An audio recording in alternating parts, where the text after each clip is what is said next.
¿Cómo están? Soy Pablo Torres, sean todos bienvenidos. Vamos a comenzar esta edición hablando del Estado de la Unión. Es el discurso que anualmente el presidente de los Estados Unidos va realizando ante el Congreso de ese país y donde da cuenta de justamente el Estado de la Unión, el Estado de los estados, valga la redundancia, de ese país y que forman esta mancomunión. Y cómo ha estado la seguridad, la economía, el crecimiento social, todos esos puntos que son revisados en el discurso más largo de un presidente ante el Congreso estadounidense. 107 minutos es lo que duró finalmente este discurso, que, ojo, no es algo extraño para el presidente Donald Trump. Ya en instancias anteriores había justamente hecho un discurso de más de una hora. Hay que acostumbrarse a esas medidas. Habló, por ejemplo, de 100 minutos del año pasado, era el más largo de la historia moderna, ahora se llega a los 107 minutos finalmente, en un tono de Trump que fue variando a lo largo de su discurso, oscilando entre las grandes descripciones que hace de los logros de su país, incluidas, por ejemplo, logros deportivos como las medallas de oro en los Juegos Olímpicos de invierno y también los relatos gráficos de conflictos en el extranjero, hablando también de la delincuencia en los Estados Unidos, siempre culpando a un factor exterior justamente en todo este problema. Abordó los temas de migración, la economía con los aranceles, el combate al narcotráfico, presumiendo, por ejemplo, la captura de Nicolás Maduro y la renovada relación del gobierno estadounidense con Venezuela, además de la posibilidad de un ataque a Irán. El país tiene, gracias a él, dijo, la frontera más sólida con diferencia que ha tenido en mucho tiempo, y del mismo modo declaró que, y aquí cito nuevamente, esta es la edad de oro de Estados Unidos. Según Trump, la inflación y tasas hipotecarias y los precios de la gasolina están bajando, mientras que el mercado bursátil, la producción petrolera y la inversión extranjera directa están en auge junto con el empleo en la construcción y las fábricas. Sin embargo, no mencionó un aumento de precios que afecta a los estadounidenses actualmente. Incluso podríamos decir que se ha aumentado en cerca de un 15% solo en un par de meses desde lo que fue el año pasado. Para quienes incluso hemos estado en ese lugar, el aumento ha sido constante, no se ha detenido, es decir, las medidas también del presidente estadounidense no han ayudado mucho. Quiso proyectar también un aura de éxito en un complejo momento para su presidencia, y el Partido Republicano culpó a los demócratas de varios de los problemas y constantemente, por ejemplo, intentó definirlos en sus propios términos. Por ejemplo, cuando los desafió a que se levantaran si estaban de acuerdo con la declaración de que el primer deber del gobierno estadounidense es proteger a los ciudadanos estadounidenses, no a los extranjeros ilegales. ¿Qué hicieron los republicanos? Se levantaron y aplaudieron. Los demócratas se mantuvieron silentes en sus puestos, algo que también los hizo desafiarlo, y dijo, cuando se negaron, ahí es cuando pasa el ataque. No es una vergüenza, deberían avergonzarse, quiero decir, de no haberse levantado.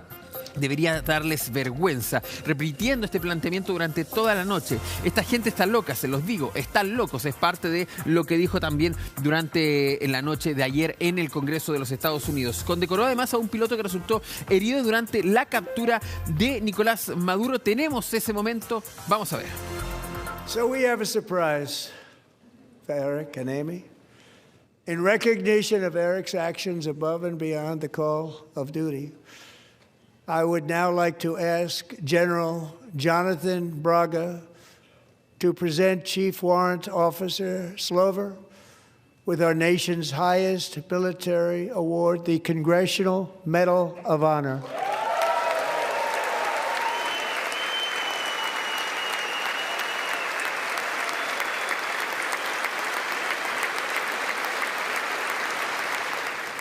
Parte de los 6 invitados que se registraron durante esa noche en el Congreso de los Estados Unidos. Es normal que el presidente haga invitaciones, haga menciones a gente en lo que son las galerías más superiores. No había sido parte nunca esto de que entrara un equipo completo, por ejemplo, de hockey de hielo para lucir las medallas, incluso decir que iba a entregar la medalla presidencial de la libertad al arquero, al portero de ese equipo de hockey sobre hielo que ganó la medalla de oro en los Juegos Olímpicos Milano Cortina 2026. También, por ejemplo, está invitada la madre de la mujer ucraniana que murió luego de ser apuñalada por un migrante en un bus justamente de la locomoción colectiva, como también otros invitados, veteranos de guerra, uno que cumple 100 años y que estuvo en la Segunda Guerra Mundial. A ver, hay varios puntos que queremos revisar, los vamos a comenzar a conversar inmediatamente con Álvaro Iriarte, director de contenidos del Instituto República, para entender un poco también, y Álvaro, aquí vayamos directo a la historia. ¿Cómo está? ¿De qué se trata este Estado de la Unión? Un mensaje que se ha vuelto mucho más político en los últimos años. Hola Pablo, gracias por la invitación. A ver, vamos justamente a ese punto. ¿De qué se trata el Estado de la Unión? Para que la gente también lo vaya entendiendo. Mira, la Constitución de los Estados Unidos, desde su texto original adoptado en 1789, contempla el deber periódico del presidente de rendir una relación de la situación del Estado de la Unión, es decir, de los Estados Unidos de América. No es exactamente una rendición de cuenta, Pablo. No es una situación donde el presidente tenga que decir lo que ha hecho o lo que no ha hecho, sino que es un discurso que tiene por objeto plantear el estado, la situación general del país ante el poder legislativo en cuanto representantes de el pueblo y depositarios de la soberanía nacional. Ese es el origen del Estado de la Unión. Y es por eso, Pablo, que tú dabas muy acertadamente el cariz más reciente. En los últimos años, probablemente en los últimos 20 años, se ha vuelto cada vez más político, pero nunca ha tenido un perfil de rendición de cuenta en estricto lugar, muy distinto a lo que tenemos en Chile, donde efectivamente hay un discurso presidencial que supuestamente se enfoca en rendir cuenta.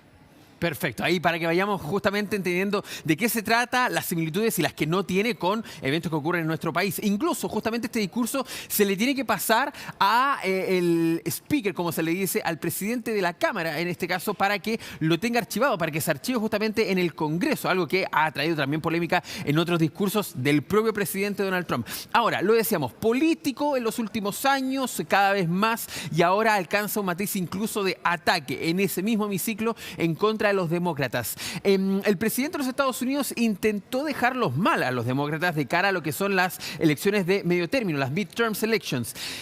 ¿Lo logró? ¿Cree usted? ¿Esa es la vía correcta para un partido republicano que se ve afectado porque podría perder el control? E incluso muchos hablan de que se abre la posibilidad de que un impeachment avance en el Congreso. A ver, lo que pasa es que el Partido Republicano, mira, en general en los últimos años, en 18 de las 20 elecciones de medio término, el partido que tiene el control de la Casa Blanca y de la Cámara lo pierde. Exacto. La última vez que eso no ocurrió fue en el 2022, técnicamente, que Biden logró de alguna manera contener el efecto. Pero efectivamente, Pablo, lo que los republicanos necesitan y que lo que necesitaría, si fueran los demócratas que están enfrentando este escenario hoy día, es un discurso optimista y cortejando a los votantes que están de alguna manera molestos o si no molestos, un poco alejados de la gestión del gobierno a meses de las elecciones de noviembre. Y es por eso que en el discurso, si la gente que no está escuchando lo analiza, hay dos factores muy relevantes. El primero, Donald Trump se dedica a destacar mayoritariamente materias de política doméstica, interna. Recorte de impuestos, la ley que eliminó el impuesto sobre las propinas y un sinnúmero de elementos planteando que la economía se está reactivando y que está en su mejor momento en décadas. Y por otro lado, el tono, a muchos acá en Chile les podría molestar que es excesivamente chauvinista, pero el tono apunta a no ser un tono confrontacional. Y ahí conecto con el segundo elemento. Tú mencionabas, le pega políticamente, ataca políticamente a los demócratas, sí, pero compara el discurso de la Unión, estos 107 minutos, con otras intervenciones del presidente Trump. Y el tono es muy distinto. Y en esa perspectiva, los republicanos se pudieron quedar tranquilos anoche porque el presidente no salió, en el fondo, del esquema que se espera en un discurso de la Unión en el primer año, que coincide justamente con el año de elecciones legislativas. No sé si me explico bien ahí, Pablo, si quieres lo profundizamos, pero ese es el elemento clave. Se va entendiendo. Claro, es un tono que normalmente ocupa Donald Trump, no es un tono exagerado, pero tampoco son más pequeños exabruptos dentro de un gran discurso, finalmente. Exactamente, claro, ahí se va entendiendo ese punto. Y en la práctica, si tú te das cuenta, muchos tenían una de las preocupaciones de muchos republicanos era que el presidente fuera muy duro, muy crítico con los ministros de la Corte Suprema, dado que los ministros de la Corte Suprema son invitados al Estado de la Unión.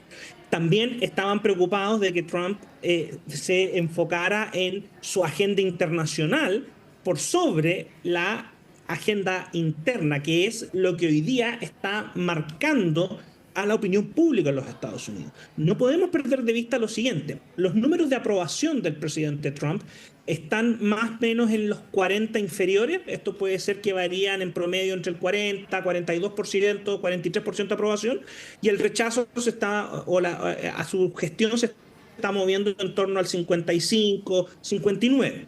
¿Por qué te menciono esto? Porque esos números están marcados principalmente por la percepción de la situación económica, que fue la principal promesa de campaña, pero además de ser la principal promesa de campaña, Pablo, fue la principal causa por la cual muchos votantes dejaron de votar por los demócratas y cruzaron por primera vez a votar por Donald Trump. ¿A quiénes me estoy refiriendo? A grupos como, por ejemplo, hombres entre 18 y 29 años, a hispanos americanos y a afroamericanos, hombres y mujeres por igual en estos segundos grupos. O sea, son distintos elementos de la coalición de votantes que armó. Y claro, si la gente, si lo revisa, una de las primeras cifras que da Donald Trump es la caída del precio de los combustibles, que eso es efectivo. De hecho, a un año de asumir en su mandato, el precio en promedio de los combustibles se ha desplomado en torno al 6 o 7%, lo que se nota desde la perspectiva de un país que tiene una gran relación con el mundo del automóvil. Pero hay otros indicadores asociados al costo de vida, Pablo, que todavía no están en el territorio en que la población esperaba y en que, seamos sinceros, parte importante de los republicanos querrían. O sea, la inflación aumentó, el costo en particular de la canasta, si pudiéramos decirlo básica, aumentó un 2% en comparación con el año pasado, pero sigue aumentando. ¿Te fijas? No ha habido una contracción de este aumento, y también se plantean otros desafíos como el costo de las cuentas de la energía eléctrica. Y eso estuvo presente. Exactamente. Hay un punto interesante porque dentro del discurso, lo que pudimos ver también anoche a través de las cadenas internacionales y lo que también va recogiendo los medios de comunicación, es que Donald Trump, si bien leyó una lista, incluso para quienes no estuvieron atentos, tuvo una transmisión a través de la Casa Blanca, donde no solo estuvo precedida de una lista de logros de Donald Trump finalmente con una animación, también la transmisión de la Casa Blanca fue apoyada con gráficos para que quedara claro cuáles eran las modificaciones. Por ejemplo, en el valor de combustible. Pero usted lo dice justamente, Álvaro, hay un problema en cuanto a que el costo de la vida sigue subiendo. No se ha podido disminuir el costo de la gasolina, sí, pero hay otros elementos que siguen subiendo. En ese punto, hoy día, a casi 2 años, en realidad 2 años ya de haber llegado al poder, y cuando se vieron las midterms ya encima, ¿es uno de los logros que no ha podido cumplir Donald Trump? O uno podría decir, sí lo logró, pero a medios términos lo logró, pero tiene que apuntar a otra parte. ¿Cómo se puede ver esa situación? Bueno, sin lugar a dudas que la Casa Blanca mostró varias informaciones. Efectivamente, tú podrías empezar a entender que ha habido ciertas transformaciones y una dinamización de la economía de los Estados Unidos. Pero, lamentablemente, para el presidente Trump y para cualquier otro presidente, porque algo también así le pasó a Joe Biden, si la población no percibe esto como que hay una mejora de las condiciones económicas en general, el efecto político es una calificación más bien negativa o una evaluación negativa de la gestión presidencial. ¿Y por qué esto es tan importante, Pablo, porque fíjate que en el primer año, o sea, desde que asume, del 2025, en un comienzo, los números de aprobación de Donald Trump nunca fueron, o sea, salvo un periodo muy corto de una breve luna de miel, el presidente Trump rápidamente quedó con números de desaprobación mayores que los de aprobación. Pero acá también es importante para entender lo de las elecciones de este año, en noviembre. Es muy distinto que el presidente y el gobierno marquen en los 40 superiores, o sea, que las encuestas estén diciendo hay un 46%, un 47% que aprueba, versus que estén los 40 inferiores. Y todos los expertos coinciden en que parte importante de este desplome de apoyo, de pasar de los 40 superiores a los 40 inferiores en las encuestas, tiene que ver con el tema económico. Por eso, Pablo, que en los últimos, a comienzo de año, y a final del año pasado, para ser más preciso, los republicanos le han pedido a Donald Trump, oiga, está fantástico lo que hizo en Irán, está de lujo lo que hizo con Maduro en Venezuela, pero necesitamos concentrarnos en la situación interna, en los temas domésticos. Y eso es un llamado a los temas como el costo de vida, como la dificultad de acceder a vivienda por los precios que están escalando y un sinnúmero de otros elementos. Y es por eso que Donald Trump ha ido flotando a través de sus redes sociales y de sus miembros del gabinete propuestas y planes destinados a hacer énfasis en estos temas y no en otros. Álvaro, uno de los puntos bien interesantes, siempre ha sido la discusión de que Estados Unidos se construyó a base del migrante, desde el irlandés, desde el inglés justamente que llegó a instalar, alemanes de todo tipo, mexicanos en la parte sur, incluso centroamericanos, pero que Estados Unidos se ha construido a base del migrante. Hoy día Donald Trump está apuntando a la protección del estadounidense, el verdadero americano. ¿Podríamos hablar de que el sueño americano como tal ya no va a volver, al menos por un buen periodo, entendiendo también los problemas que ha reflejado Estados Unidos y que es eso lo que eligió también los votantes de ese país? Mira, lo que ocurre, Pablo, es que aquí hay que poner un poco en perspectiva. Las leyes migratorias de los Estados Unidos han tenido periodos laxos, pero también han tenido periodos muy restrictivos. O sea, hubo un momento en que Estados Unidos derechamente prohíbe y coloca cuotas de inmigración para la gente proveniente del este asiático, tanto del noreste como del sudeste. Hay momentos donde se establecen prohibiciones de ingreso. Lo que ocurre es que, por ejemplo, del 22 al 45, de 1922 a 1945, es mucho más fácil hacer cumplir la ley por el flujo migratorio. Hoy día el problema radica en que desde los 80 en adelante la situación ha cambiado radicalmente y el flujo migratorio de los Estados Unidos no ha visto puntos de comparación en su historia, ¿no? Ya sea por los números de personas, ya sea por el origen de los migrantes o ya sea por la presión constante para ingresar. Entonces, esto significa que hay una articulación dentro de lo que había sido el sueño americano que no está del todo operativo. Y de hecho, en el discurso de la Unión, el presidente hace presente la seguridad de la frontera por esta idea que ha sido central en sus dos mandatos, pero en este último mucho más, en cuanto a que una migración descontrolada produce una serie de problemas para los Estados Unidos, en particular de narcotráfico, de terrorismo y de crimen organizado. Ese ha sido el discurso. Entonces, eso también estuvo en la papeleta. ¿Por qué? Porque hasta los incidentes en Minnesota, en general, cuando tú evaluabas la labor de Trump en migración, la gente estaba bastante satisfecha. Quizás no necesariamente la mayoría estaba a favor, pero estaban mucho más empatados el apruebo y el rechazo respecto de la gestión migratoria. Solo con la crisis de Minnesota, de alguna manera, se abre un flanco nuevo para el gobierno. Y ese flanco es que efectivamente hay mucha gente que dice, chuta, yo sí estoy de acuerdo con ser restrictivo, con ser muy estricto en la situación, pero no puede ser que el control migratorio produzca los efectos que hemos visto en Minnesota, por plantearte una de las opciones. Y eso es algo que en el discurso del Estado de la Unión el presidente aborda única y exclusivamente con las estadísticas oficiales, que es correcto, que es que disminuyeron los ingresos, aumentaron las expulsiones, aumentaron las deportaciones, Claro. y hoy día hay menos inmigrantes en situación ilegal, porque en Estados Unidos es un delito, que lo que había cuando él asumió. Bueno, parte también de lo que se ha podido analizar y sacar en cuenta luego de este mensaje del Estado de la Unión que da el presidente de los Estados Unidos, Donald Trump, el más largo de su historia, con incluso polémicas como nuevamente el mismo congresista que el año pasado generó una protesta en ese lugar, tuvo que salir por un mensaje que tenía y fue sacado por lo que no fue el cumplimiento del decoro. Álvaro Iriarte, director de contenidos del Instituto República, le queremos agradecer por estar con nosotros aquí en Chilevisión Noticias.